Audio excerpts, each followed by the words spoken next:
अस्सलाम वालेकुम रहमतुल्लाह। शुरू करते हैं आज की क्लास सी प्रोग्रामिंग की, और एक क्लास जिसमें हमें आज पढ़ना है relationship between arrays and pointers, यानी इन दोनों को साथ में मिला के हम क्या क्या करा सकते हैं। तो that is called relationship between arrays and pointers.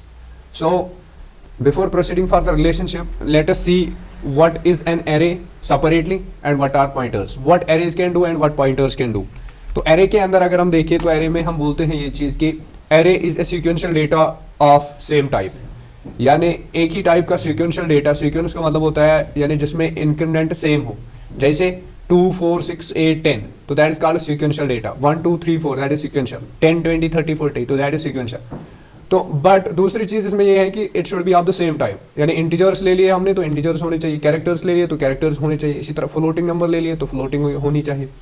तो ये सारी चीजें जो है एरेज के अंदर आती है। तो हम एरेज को एक बार करते हैं और उसके बाद इसके अंदर पॉइंटर्स को यूज करेंगे, ठीक। तो let me write down relation, RELATION, relationship between array and pointer. So let us declare an array, एक एरे डिक्लेयर करते हैं और फिर देखते हैं उसके अंदर रिलेशन, उसके बाद रिलेशन करेंगे उसके साथ। तो सबसे पहले हम यहाँ पे एक एरे को डिक्लेयर करेंगे इंटीजर टाइप की, एक एरे जिसका नाम हम रखेंगे a, और यहाँ पे हम देते हैं एज यूजुअल साइज, तो 5 साइज होगा इसका। तो लेट अस क्लोज इट। दूसरी चीज, हम एक इंटीजर लेंगे जिसका नाम हम रखेंगे i। क्योंकि इसको हमें कंटिन्यूअसली इंक्रीमेंट कराना है। तो यहाँ पे हम फॉर लूप एक चलाएंगे। फॉर लूप के अंदर हम डायरेक्टली वैल्यूज प्रिंट कराएंगे, जैसे कि for i is equal to 0, यानी i should start from 0, i is equal to 0, i should be less than 5 and then i plus plus i, sorry plus plus i। तो ये तीन चीजें आ गई। इसके बाद इसी फॉर लूप के अंदर हम काम कराएंगे, जब तक लूप सही है तब तक इसको ये काम करना है। क्या करना है? प्रिंट कराना है वैल्यूज। कौन से वैल्यूज वो हम देखेंगे। पहले हम डायरेक्टली यहाँ पे हम लिखेंगे एड्रेस, एड्रेस ऑफ। अब एड्रेस में क्या आना चाहिए, यहाँ पे हम ये ब्रैकेट्स यूज करेंगे क्योंकि इसको हम इसी के अंदर प्रिंट करेंगे। हम इसके बगैर भी कर सकते हैं but we will use this to look it better, यानी इसको अच्छा दिखाने के लिए एड्रेस। तो उसके बाद ये बराबर रखेंगे %p के बराबर। हमें एड्रेस प्रिंट कराना है ना, तो यहाँ पे ये होगा, देन /n, और उसके बाद यहाँ पे कॉमा करने के बाद अब यहाँ पे हमें एड्रेस प्रिंट कराना है इन वेरिएबल्स का। तो वो कैसे कराएंगे, उसके लिए हम लिखेंगे $x, exactly a of i, ठीक है। तो यहां तक तो ये मतलब वैसा ही है, यानी हमने क्या किया, हमने कुछ इसमें खास नहीं किया। एड्रेस ऑफ %d जिसके अंदर हम a प्रिंट करेंगे, यानी %d ही is equal to p। %p इसका मतलब क्या होता है, यानी इसका एड्रेस, किसका एड्रेस, a का एड्रेस, और हर एक वेरिएबल का अपनी अपनी जगह पे, ठीक है। तो उसके बाद इसको सेव करते हैं और नीचे लिखते हैं रिटर्न 0, रिटर्न 0। सो जैसे हम इसको रन करते हैं तो देखते हैं कहीं पे कोई एरर तो नहीं है। हाँ, यहाँ पे हैं, हम ये भूल गए हैं, तो लेट अस डू इट। अब यहाँ पे इसने क्या किया, एड्रेस ऑफ इसने डायरेक्टली यहाँ पे प्रिंट कराया, sorry we forget to print the i। पहले हमें i को प्रिंट कराना है। क्यों i को, क्योंकि यहाँ पे %d के अंदर 1 2 आना चाहिए ना, यानी पहले एलिमेंट का पहला जब लूप चलेगा तो पहला वैल्यू आना चाहिए, 1 से स्टार्ट होना चाहिए टिल 5। तो अब यहाँ पे फिर से रन करते हैं, अब सही हो गया। यानी एड्रेस ऑफ 0 इज इक्वल, यानी 0th एलिमेंट जो होगा उसका एड्रेस ये होगा, और जो एड्रेस 1 पे होगा उसका एड्रेस ये होगा, तीसरे पे ये, चौथे पे या और पांचवे पे ये। अब यहाँ पे आपको एक चीज देखने को मिलेगी, यहाँ पे तो 0c है, इन दोनों को छोड़ दो, यहाँ पे इन तीनों को देख लो आप। यहाँ पे क्या आया है 0061FF10, ठीक है, 0061FF14, 0061FF18, 4 gap है between the address. Why? Because it uses 4 element to store a integer. समझ आई बात। तो यहाँ पे 4 आपको डिफरेंस, यहाँ पे भी 4 है। 8 के बाद जब यहाँ पे आएगा ना 12, तो 12 को हम इस तरह लिख सकते हैं कंप्यूटर में, यानी जो कंप्यूटर मेमोरी एलोकेशन है उसको हम इस तरह भी लिख सकते हैं 0c। समझ आया। अब दूसरी चीज यहाँ पे है ये चीज कि आप इसको क्या करा सकते हो, यहां पे हम और एक प्रिंट करा सकते हैं। क्या प्रिंट कराएंगे, address of the I A, address of the A direct. तो उसके लिए हम क्या करेंगे, शाबाश, प्रिंट एफ, देन यहां पे लिखेंगे एड्रेस ऑफ ADD, असल में आता है ADDRESS, एड्रेस ऑफ, हम लिखेंगे डायरेक्टली, यानी ये जो ए है इसका एड्रेस प्रिंट करेंगे, एड्रेस ऑफ ए इज, लेकिन ये सुमा लिखना था, तो ए का एड्रेस क्या है वो हम %p से कराएंगे और आगे क्या लिखेंगे, कॉमा करके एग्जैक्टली ए। तो उसके बाद यहां पे क्लोज कर देते हैं। तो जैसे हम F8 प्रेस करते हैं तो यहां पे आपको दूसरी जगह पे address of A is 0061FF08। अब यहां पे एक चीज आपको सेम देखने को मिलेगी कि जो एड्रेस यहां पे है वही एड्रेस 0th एलिमेंट का है। इसका मतलब क्या होता है, यानी जब हम एग्जैक्टली जो इनिशियल एड्रेस होगा इस पूरी एरे का वही एड्रेस होगा ए का, यानी पूरी एरे जो है जो फर्स्ट एलिमेंट का एड्रेस होगा वही, क्योंकि ये पॉइंट करता है पहले एड्रेस की तरह, ठीक है एग्जैक्टली। तो पहला वाला जो होगा ना बेसिक एड्रेस या इनिशियल एड्रेस जिसको हम बोल सकते हैं, तो इनिशियल एड्रेस से स्टार्ट होगा वही एड्रेस आपकी पूरे एरे में आ जाता है, ठीक। तो ये था simply how we can print the address of the array. हमने दोनों चीजें प्रिंट कराई, एक तो हमने प्रिंट कराया सीरीज ऑफ दीज एलिमेंट्स, यानी 0 से लेकर 4 तक, ठीक है 0 1 2 3 4। तो ये हो गए यानी एलिमेंट की लोकेशन, यानी 0th एलिमेंट क्या है, 1th एलिमेंट क्या है, 2th and 3rd 4th। Similarly यहाँ पे इसका एड्रेस भी हमने प्रिंट कराया। अब एलिमेंट क्या है वो आपकी मर्जी है, अगर आप यहाँ पे एलिमेंट्स भी दे देते हो तो आप मुझे बताओ मैं क्या लिखूंगा यहाँ पे, शाबाश। 1 2 नहीं लिखेंगे, हम लिखेंगे 12 13 14 15 एंड 16, इतने ही है ना, 1 2 3 4 5 आ गए ये 6 एलिमेंट्स। अब अगर मुझे इनको प्रिंट करना है तो बताओ कैसे करेंगे। पहले आ गया address of % is equal to p and then यहां पे लिखेंगे एलिमेंट इज। अब बताओ एलिमेंट्स को कैसे प्रिंट कराएंगे, ये फॉर लूप के अंदर ही है। तो यहां पे हम लिखेंगे, शाबाश, क्या लिखेंगे, a ऑफ i, सॉरी यहां पे नहीं, पहले तो लिखेंगे %d क्योंकि डेसिमल वैल्यू है, %d। देन यहां पे हम आगे आके पहले हम प्रिंट कराएंगे किसको, a को, यानी a of i, sorry a of i, यहां पे ये वाला ब्रैकेट यूज होगा, ठीक है। तो अब क्या होगा, यहां पे एलिमेंट a होगा प्रिंट एक करके, चलो देखते हैं होगा या नहीं। एलिमेंट इज, यहां पे तो कुछ और ही आ गया, 6422808488। देखो यहाँ पे इसने एड्रेस प्रिंट करा, ये तो ठीक है, लेकिन पहले इसमें गड़बड़ क्यों हो गई। तो ये ए के अंदर कैसे डालेंगे, यानी आई के अंदर कैसे डालेंगे, उसके लिए यहाँ पे हमें और एक फॉर लूप चाहिए होगा, इसको हटा दो।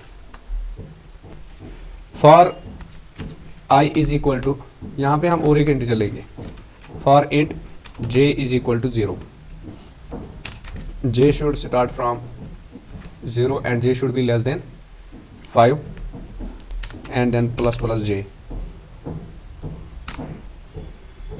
तो यहां पे इसको स्टोर कराने के लिए क्या करते हैं हम, print F %d comma a of j, हो गए ना यहाँ पे प्रिंट। ये तो ऑलरेडी हमने पास किया था एक बार, दैट्स वाई यहाँ पे इसने क्या किया, यहाँ पे आई को इसने नहीं लिया, अदरवाइज ये वहाँ से भी हो जाता, ठीक है। तो /n और F8 प्रेस करते हैं, यहाँ पे आ गया ना 12 13 14 15 एंड 16, ठीक है। तो लेकिन अगर हमें ये इसके साथ ही करना होता, देखो यहाँ पे हमें j लेना होगा ऊपर, तो हम यहाँ पे और एक इंटीजर ले लेते हैं जिसका नाम हम रखेंगे j, int i comma j। तो j से हम यहीं पे प्रिंट कराएंगे, यहाँ पे मैं लिखूंगा एलिमेंट इज, सेम जो मैंने अभी लिखा था, element is %d and then यहाँ पे हम लिखेंगे j कॉमा करके j, sorry a of j। लेकिन यहाँ पे हमें फॉर लूप जो है वो ऊपर चलाना पड़ेगा, फिर कहाँ पे, बाहर। पहले इसको एक बार, हाँ, तो यहाँ पे फॉर एक यूज करेंगे जिसमें हम बोलेंगे for j is equal to 0, j should be less than 5 and then ++j। और इसी फॉर लूप के अंदर हम ये काम करेंगे, ये इसके अंदर डाल देते हैं और ये वाला चीज़ यहाँ पे क्लोज कर देते हैं। अब देखते हैं क्या होता है। F8 प्रेस करते हैं,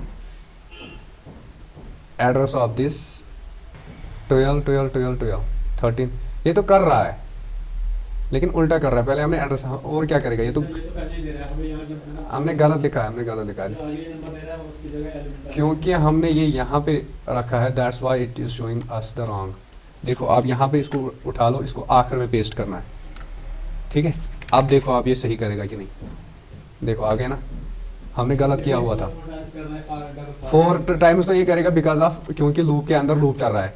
देखो जब यहाँ पे कंडीशन ट्रू हो रही है ना, तो ये रन होगा, ये 4 बार रन होगा पहले, समझ आ रही है बात, यानी पहले वैल्यू पे ये 4 बार रन होगा। क्यों? क्योंकि इट इज लेस देन 5, ठीक है। तो उसके बाद फिर से जब कंडीशन फॉल्स होगी, ये होगा ना 5, तो यानी लेस देन 5, तो ये 4 तक जाएगा, फिर इस लूप से बाहर आएगा, फिर यहाँ पे दूसरा वैल्यू स्टार्ट होगा यानी 0 से 1, ठीक है। फिर ये और 4 बार चलेगा क्योंकि लूप के अंदर लूप है, ठीक है। तो दैट्स वाई यहाँ पे ये चीज़ हो रही है। इसको ओवरकम करने के लिए हम क्या करेंगे? असल में ये सही है, हाँ एक में कर सकते हैं, हमें जे की ज़रूरत भी नहीं है, हमें जे की ज़रूरत नहीं है, हम आई से ही करा सकते हैं।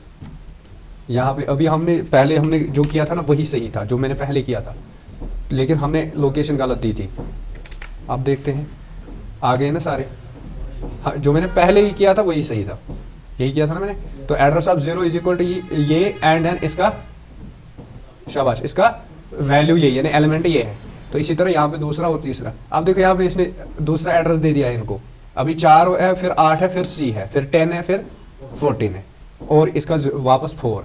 तो ये मैं बता रहा था कि ये कंपाइलर को अपने आप तक होता है, यानी जो ऑपरेटिंग सिस्टम होता है इसकी अपनी मर्जी होती है, ये किसको क्या एड्रेस दे दे, किसको क्या लोकेशन दे दे, ये इसकी अपनी मर्जी। लेकिन हमेशा जो डिस्टेंस होगी ना वो 4 होगी 2 एलिमेंट्स के दरमियान, एग्जैक्ट। तो ये था हमारा एक सिंपल सा प्रोग्राम जिसमें हमने देखा कि हम एरेज को कैसे क्या करते हैं, यानी एरेज को कैसे प्रिंट करते हैं, और साथ में इसके साथ पॉइंट यानी इसका एड्रेस। हमने 3 चीज़ें प्रिंट कराई, जिसमें सबसे पहले है एड्रेस यानी 0th एलिमेंट का एड्रेस, ठीक है।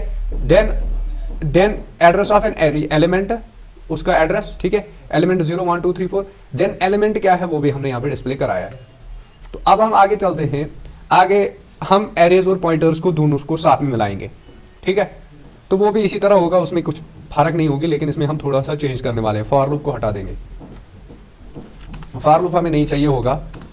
इसके अंदर हमने क्या किया, हम इसी को रखेंगे int a is equal to array of 5 is equal to, इसमें 5 एलिमेंट्स हमने दे दिए। देन दूसरी चीज हम यहाँ पे एक पॉइंटर लेंगे जिसका नाम हम i रखेंगे। तो इसको हम पॉइंटर कैसे बनाते हैं, बाय यूजिंग एस्ट्रिक। तो एस्ट्रिक ऑफ, या आप इस तरह डायरेक्ट लिख लो ptr यानी पॉइंटर, इंट पॉइंटर। तो ये जो ptr है, अगर हम यहाँ पे a लिखते हैं, सॉरी चलो ptr ही करते हैं, ptr। यहाँ पे हमने एक इंटीजर डिक्लेयर किया, यानी पॉइंटर एक डिक्लेयर किया इंटीजर टाइप का, समझ आया। अब हम इसी पॉइंटर को यहाँ पे असाइन कराएंगे वैल्यू ptr। ये जो ptr है यानी जो पॉइंटर है, इसके अंदर हम देंगे एड्रेस ऑफ a। क्या बोला मैंने, एड्रेस ऑफ a ऑफ कौन सा एलिमेंट देंगे, 3rd एलिमेंट, यानी चलो 4th एलिमेंट दे देते हैं 0 1 2 3, 0 1 2 3। चलो 2nd एलिमेंट दे देते हैं। तो 2nd एलिमेंट कैसे देंगे, इस तरह, यही है ना। इसका मतलब क्या हुआ, यानी पॉइंटर के अंदर होना चाहिए कौन सा एलिमेंट है। अभी अगर हम पॉइंटर को प्रिंट करेंगे तो कौन सा एलिमेंट प्रिंट होगा, एग्जैक्टली 13 होगा, ठीक है। तो यहाँ पे प्रिंट एफ कराएंगे इसी को, तो यहाँ इस चीज को हम हटा देंगे, प्रिंट एफ में हम दोबारा वही चीज लिखेंगे जो हमने लिखी है। अब सबसे पहले प्रिंट एफ कराएंगे किसको, पॉइंटर को। तो मैं लिखूंगा यहाँ पे ptr is equal to %d /n और यहाँ पे कॉमा करके पॉइंटर। इसका मतलब क्या है, शाबाश, यानी यहाँ पे आप डायरेक्टली लिखो पॉइंटर। क्या लिख लो, पॉइंटर, POINTER, ठीक है। Pointer is equal to %d और उसके बाद यहाँ पे ptr। अब यहाँ पे पॉइंटर में प्रिंट क्या होगा, एग्जैक्टली 13। हालांकि हमने यहाँ पे पॉइंटर को ही यूज किया, यानी पॉइंटर के अंदर क्या है अभी, एड्रेस ऑफ ये, तो that's why it should print 13। तो ये प्रिंट करना चाहिए 13 को, देखो किया ना, पॉइंटर इज इक्वल टू 13। तो यहाँ पे आप एलिमेंट भी लिख सकते हो, क्योंकि मैंने पॉइंटर को यूज किया, दैट्स व्हाई मैंने यहाँ पे पॉइंटर ही लिखा। अब दूसरी चीज देखते हैं, दूसरी चीज में हम क्या करेंगे, दूसरा प्रिंट एफ लेंगे और यहाँ पे मैं इस पॉइंटर को, यानी ये जो पॉइंटर के अंदर वैल्यू है इसको सब्ट्रैक्ट कराएंगे 1। क्या कराएंगे?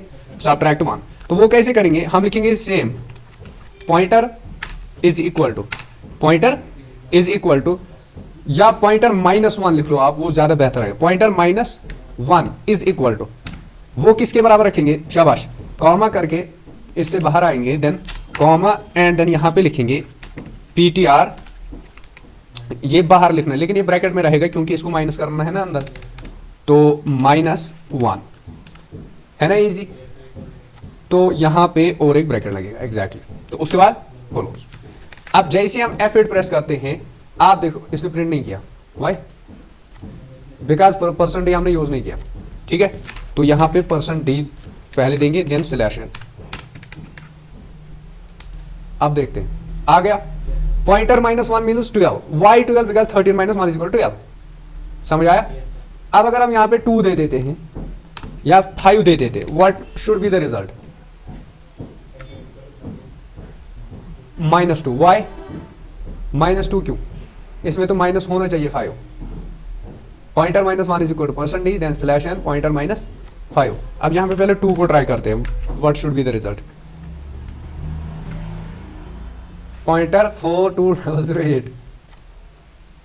So let us do one more thing. पहले हम ये और एक करते हैं, फिर मैं देखता हूं इसको कैसे करते हैं। यहां पे हम और एक प्रिंट यूज करेंगे जिसके अंदर हम प्रिंट कराएंगे पॉइंटर को, POINTER, pointer +1 is equal to same %d /n and then comma के बाद सेम इसी तरह जिस तरह ऊपर किया है, लेकिन प्लस की जगह माइनस आएगा। PTR +1, ठीक है। Now close it and press F8। +1 से 13 + 1 = 14, ठीक है। तो इट मीन्स दैट कि अब अगर हम यहां पे 2 करते हैं, 2 के अंदर क्या आ गया? 13 + 2 = है ना, सही। अब तीसरा करते हैं, 3 करते हैं। जैसे हम 3 करेंगे तो ये 16 दिखाएगा। अब जब मैं 4 करूंगा ना, अब ये गलत वैल्यू दिखाएगा। क्या दिखाएगा? गलत वैल्यू। देखो दिखाया ना, वाई? बिकॉज हमारे पास जो एरे है ना, वो यहां से 12 तक जाती है और यहां से 16 तक ही जाती है। समझ आ रही है बात? तो we can't go behind that values, इससे आगे हम नहीं जा सकते। अब जैसे में पॉइंटर इसका काम ही वही है ना, देखो एग्जैक्टली ये +1 का मतलब होता है यानी नेक्स्ट एलिमेंट, ठीक है। -1 का मतलब होता है प्रीवियस एलिमेंट। अब हम यहाँ पे दे देते हैं इसमें 4, तो 4 में क्या आएगा भाई? 16 आएगा ना, 16। तो जब हम 16 को प्रिंट कराएंगे तो आप देखो यहाँ पे 16 आ गया, इसका -1 आ गया 15, और यहाँ पे जब हमने +1 किया तो ये गलत वैल्यू दिखाया इसने। क्यों? क्योंकि यहाँ पे +4 रखा है हमने, ठीक है। तो अभी 16 वैल्यू है, तो इसको अभी आप एग्जैक्टली क्योंकि that is the next one.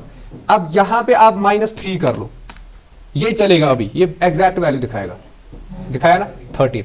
लेकिन अगर आप -4 करते हो तो तब ये 12 दिखाएगा। क्या दिखाएगा? 12।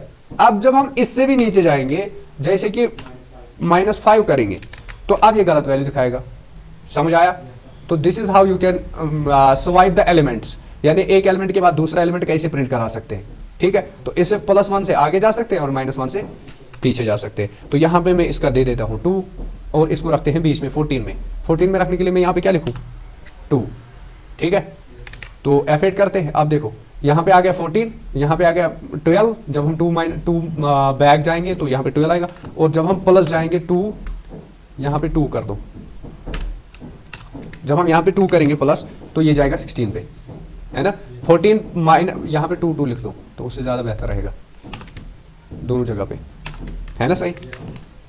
अब यहाँ पे देख लो 40 pointer +2, pointer is 14 +2 is equal to, sorry -2 is equal to 12 and +2 is equal to 16, है ना, सही। तो ये था हमारा दूसरा प्रोग्राम जिसमें हमने पॉइंटर को यूज किया विथ एरे। एरे के अंदर हमने पॉइंटर यूज किया और उससे हमने क्या किया, उससे हमने यानी एलिमेंट्स को डिस्प्ले कराया by using the pointer instead of a of i। बात आ रही है समझ? जैसे अगर हम डायरेक्टली एरे को यूज करेंगे तो उसके लिए क्या करना होगा बताओ? हम लिखेंगे पॉइंटर की जगह लिखेंगे, चलो पॉइंटर ही लिखते हैं ताकि ये सेम लगे, POINTER, शाबाश। पॉइंटर +2 पॉइंटर में अभी हमने कुछ नहीं रखा है, यानी अभी हमारे लिए पॉइंटर खाली है, इज इक्वल टू %d। अगर हम डायरेक्ट कराएंगे %d/n एंड देन यहाँ पे कॉमा करके अगर डायरेक्ट प्रिंट कराना है तो हम क्या लिखेंगे, a ऑफ 2, है ना सही। इसका मतलब क्या है, यानी एरे का दूसरा एलिमेंट यानी तीसरा एलिमेंट, तो वो 14 है, तो वहां पे भी क्या प्रिंट हो रहा था अभी 14। तो जैसे आप देख सकते हो यहाँ पे भी 14 प्रिंट हो रहा है, यहाँ पे भी 14। लेकिन इस वाले में आप बोल सकते हो कि बाय यूजिंग डायरेक्ट एरे, ठीक है, इसमें हमने डायरेक्ट एरे यूज की है, इसमें आप बोल सकते हो हमने पॉइंटर यूज किया है। आप देखो a ऑफ 2 की जगह हमने पॉइंटर यूज की है, समझ आया। तो that is the relationship. Last point इसमें जब हमने पॉइंटर प्लस 2 लिखा, ये इससे कुछ नहीं होगा, आप यहाँ पे कुछ भी लिख सकते हो, ये मैंने बताया था ना, ब्रैकेट्स के अंदर जो भी आप लिखते हो वो प्रिंट हो जाता है, वैसे ही आप यहाँ पे एरे लिख लो तो इससे कुछ नहीं होगा, एरे इज, ठीक है। आप ये लिख लो तो यही प्रिंट हो जाएगा। ये तो एक जैसे आप सिंपली टेक्स्ट लिखते हो तो ये वही टेक्स्ट है। देखो एरे इज 14, या हम लिखेंगे nth element is, nth element, nth element is, nth means any location जो भी आपने दिया, तो nth एलिमेंट इज 14, ठीक है। तो यहां पे हमने डायरेक्ट प्रिंट करा है वहां पे पॉइंटर के जरिए। तो that is the relationship between pointer and array, समझ आया अब। तो इस तरह से आप जो है पॉइंटर्स को यूज कर सकते हो। तो अब रह गया हमारे पास ये पॉइंटर्स के एड्रेसेस। क्या रह गया, पॉइंटर के एड्रेसेस, या जिसको हम बोलते हैं मेमोरी एलोकेशन। मेमोरी एलोकेशन में हमारे पास एक इंपॉर्टेंट चीज है, दैट इज कॉल्ड, यानी मेमोरी एलोकेशन मैंने परसों भी बताया था थोड़ा सा, कि मेमोरी एलोकेट कराना, मेमोरी एलोकेट कराना किसी भी आइटम के लिए। जैसे यहाँ पे एलिमेंट 12 है, अगर हम इस एलिमेंट का एड्रेस प्रिंट करना चाहेंगे, यानी ये कहाँ पे एलोकेट, इसकी मेमोरी कहाँ पे एलोकेट हुई है, तो उसके लिए क्या लिखेंगे हम, शाबाश उसके लिए हम लिखेंगे प्रिंट एफ, एंड देन यहाँ पे लिखेंगे एड्रेस इज, ठीक है, ADD, ये भूल जाता हूं मैं बार बार, एड्रेस इज, एंड देन यहाँ पे हम क्या करेंगे, %p, एग्जैक्टली %p, और उसके बाद यहाँ पे कॉमा करके जैसे इसी का निकालना है तो हम लिखेंगे, अगर हम बाय यूजिंग डायरेक्ट एरे तो a ऑफ, डायरेक्ट लिखेंगे a ऑफ 2, है ना सही। तो यहाँ पे, लेकिन यहाँ पे M% भी यूज करना पड़ेगा, तभी ये करेगा एड्रेस, सही है ना। तो जैसे हम F8 प्रेस करते हैं, आप देखते हैं क्या किया इसने, देखो एड्रेस इज किया ना, इसका एड्रेस प्रिंट, तो ये हमने एड्रेस प्रिंट कराया। अब इससे का मतलब क्या है, ये जो M%A है, इसने इस एलिमेंट की मेमोरी एलोकेशन हमें दिखाई, यानी इसकी मेमोरी कहां पे है, यानी कौन सा एड्रेस इसको मिला है, तो that is called memory allocation. But इसी तरह आप यहां पे देख लो, हम लिखते हैं A ऑफ 5, इसका मतलब क्या होता है, इसका मतलब होता है यानी ये जो A एरे है इसका साइज मैक्सिमम होना चाहिए 5, यानी it should store maximum 5 values. अब अगर आप यहाँ पे 6th वैल्यू दोगे ना तो ये बाहर जाएगा, क्या जाएगा, यानी 16 के बाद आप 17 दे दो। जैसे आपने 17 दिया, अब आप F8 प्रेस करो तो यहाँ पे इनमें से तो कुछ किसी में फर्क नहीं पड़ेगी। जब हम एरे, पूरी एरे को प्रिंट करेंगे तो उस वक्त ये फर्क पता चलेगा, है ना, क्योंकि हमने ज्यादा वैल्यू दिया। अब यहाँ पे एक चीज है कि this is called the size of the array, या आप बोल सकते हो कि इंटीजर जैसे आपने डिक्लेयर किया और आपने बोला कि 5 यानी 5 एलिमेंट्स तक ये स्टोर करना चाहिए, तो जैसे आपने ये डिक्लेयर किया ना तो इसके लिए 5 सेल्स जो है मेमोरी के वो फ्री हो जाते हैं। क्या मतलब इसका, मतलब कंपाइलर इसको 5 एड्रेसेस दे देता है, यानी आप इन 5 एड्रेसेस में आप कुछ भी स्टोर करा सकते हो। जैसे आपने यहाँ पे, अगर आप इस पूरी एरे को प्रिंट करोगे, जैसे हमने परसों किया था, हमने दिया था यहाँ पे 10, फिर हमने 3 ही वैल्यूज दिए थे, तो बाकी 7 जो थे वो खाली आ रहे थे। वो क्यों खाली आ रहे थे, बिकॉज आप, हमने यहाँ पे 10 दिया था, तो उसने 10 जगह 10 प्लेसेस इसके लिए खाली कर दी थी इस एरे के लिए। अब हमने कुछ नहीं दिया तो वो खाली रह गई, समझ आ रही है बात। तो दैट इज कॉल्ड, उसी को हम बोलते हैं मेमोरी एलोकेशन। अब यहाँ पे मसाला ये है कि जब हम एरे को यहाँ पे हमने डिक्लेयर किया है 5, अब हमें चाहिए नीचे क्या, 6 एलिमेंट्स, यानी हमें 6 एलिमेंट्स इसके अंदर स्टोर कराने हैं, लेकिन हमने ऊपर दिया है 5। तो अब यहाँ पे एक जो चीज है वो ये है कि हम, जैसे हमने एक बार यहाँ पे डिक्लेयर किया ना एरे को, जो भी साइज होगा हमने यहाँ पे डिक्लेयर किया, उसके बाद हम इसको चेंज नहीं कर सकते। यानी अगर हमने इसको बोला है कि हमें 5 ही क्या चाहिए, 5 ही वैल्यूज इसमें चाहिए होंगे, 5 ही एलिमेंट चाहिए, तो दोबारा हम इसको चेंज नहीं कर सकते। क्या बोला मैंने, दोबारा हम इसको चेंज नहीं कर सकते। तो इट मींस दैट कि once the memory is allocated to an array, then we can't change the value. अब अगर हमें वो चेंज करना है at the time of execution, तो उसके लिए हमारे पास कुछ वेरिएबल्स आते हैं। क्या आते हैं? उनको हम बोलते हैं, यानी वो ऐसी फंक्शंस होती है जिनकी मदद से हम इसका साइज चेंज कर सकते हैं। यानी यहाँ पे अगर हमने 5 दिया है तो उसकी मदद से वो जो फंक्शंस है, 4 फंक्शंस मेनली हमारे पास है, उनकी वजह से हम यहाँ पे इसका एड्रेस इंक्रीज भी करा सकते हैं और डिक्रीज भी करा सकते हैं। तो हमारे पास टोटल 4 है जो सबसे ज्यादा यूज होती है, जिनमें सबसे पहली जो फंक्शन है दैट इज कॉल्ड malloc, या आप बोल सकते हो malloc। क्या बोल सकते हैं? malloc। तो वो मैं लिख के रखता हूं यहाँ पे ताकि आपको याद रहे, लेकिन ये हम पढ़ेंगे अब कल। malloc, या आप बोल सकते हो malloc, malloc, ठीक है, होगी पहली। दूसरी जो है दैट इज calloc, calloc, ठीक है, तो होगी 2।